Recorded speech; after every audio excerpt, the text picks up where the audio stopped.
Para naman sa iba pang aksyon ng mga otoridad sa epekto ng magnitude 6.9 na lindol, makakapanayan po natin si Director Joel Erestain ng Office of Civil Defense Central Visayas.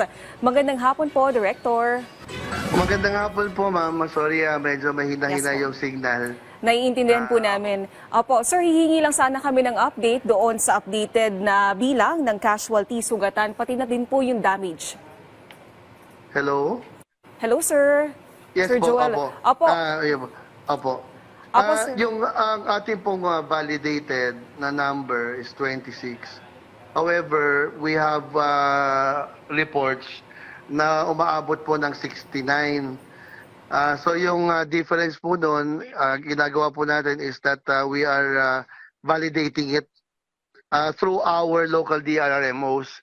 Medyo rin kasi naging challenge po sa pagdating po sa baba sa field yung atin pong ang ating connectivity.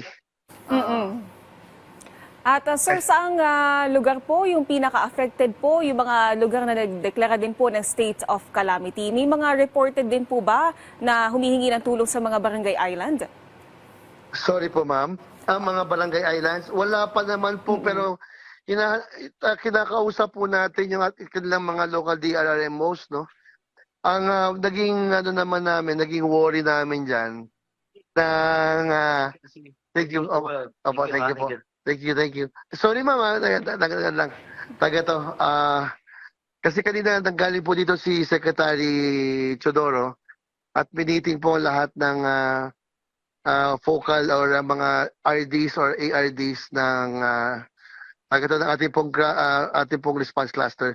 Anyway, going back, kasi po pagdating sa northern part kasi ng Cebu, kung saan mas matindi ang tama po ng earthquake, wala pa pong kuryente halos lahat. Sir, Opo, ang naibabalik pala ng kuryente is Compostela. opo. So the rest na northern part nun, wala pa rin po kuryente hanggang ngayon.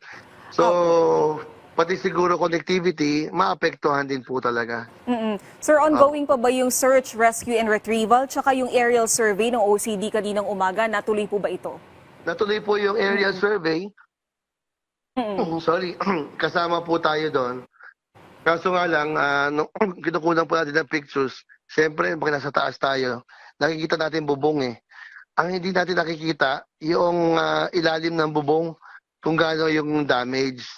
However, may mga nakita po tayong mga kalye or bridge na bumigay din talaga. At sir, yung search, rescue, and retrieval operations, kamusta po ito? Ongoing pa po? Yes, ongoing pa rin hanggang ngayon.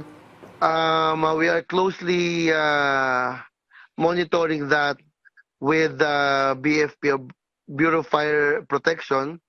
Hello? Go ahead po. Yes po. Bureau of Fire Protection at sabi nila na medyo dalawang main areas na lang daw po ang kiniklear nila. Sir, yung mga nasirang infrastructures, kamusta po ito ngayon at magkano na po inabot itong damage? Yes po, ma'am. Nandun po ang DPWG right now at ginagawa pa po nila yung kanilang assessment. Kamusta naman sir yung ginagawang evacuation? Saan po nananatili ngayon yung mga kababayan natin, lalo na bukod sa lindol, binabantayan po yung posibleng pag-ulan? Ayan, yun nga po eh. Actually, paiba-iba po yung kanilang mga and we're leaving it up with our response cluster head, yung DSWD also, kasi sila yan ang expertise kasi nila, camp management. Apo. Kamusta hindi namin sir ano po yung... nila? Go ahead sir. Sorry. Kasi siyempre hindi naman basta-basta mailagay sila sa evacuation centers kahit na ito sa mga eskwelahan kung paano kung may tama din yung mga eskwelahan din po, di ba? Kamusta hindi namin sir yung lagay ng mga ospital kasi may mga pasyente na inilabas, in-evacuate. Nasaan po ngayon yung mga pasyente? Kung di ako nagkakamali, nakabalik na po yung karamihan po doon. Pero yung iba kasi, napuno lang talaga. Medyo marami rin po talaga nasaktan. Okay po, maraming salamat po sa inyong oras, Director Joel Erestain ng Office of Civil Defense Central Visayas.